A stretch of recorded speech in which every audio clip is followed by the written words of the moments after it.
We have one more story. We have a great one in Kishinev. Tell her. So this is her first time. It's my second time. This was her first time in 2003. And so we'll cut to the chase. So we play a concert. We're on a tour of Romania and that Moldavia. Gold fought in the whole Yiddish theater, and people know the history of that region. Okay, great. So we go, and we're joined by a wonderful the Kishinever, they were called the Bessarabia Klezmer Band. Sadly, they're now broken out. I think most of them are in Israel.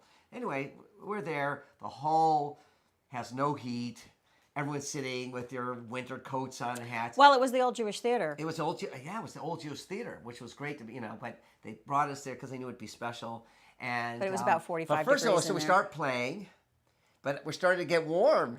And we start to slowly undress. Remember, you started taking off. I took off my first jacket because I had like a jacket and a sweater and a down vest. I mean, it was freezing. Yeah. I took my jacket off. I think they started catcalling. I'm like, I'm not going to get that far. But then, afterwards, who was in the audience? And this, I feel, because not many people can say they've played for him, was the great Yiddish writer who only passed away about 6 years ago, Yekhiel Shraybman. What a perfect name, a writer. Yekhiel Shraybman was there with his wife. What was her name? I can't remember now, but lovely woman. A nurse who became his wife, but a sweetheart, lovely lady.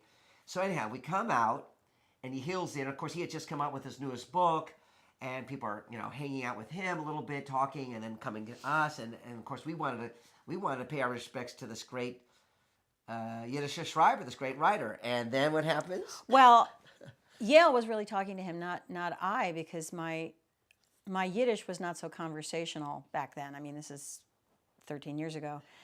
And so Yale and he were having an intense conversation for a long time, and he inscribed 2 books to Yale, and we got back to the hotel, and what he had written in the books was, to Elizabeth Schwartz and her husband.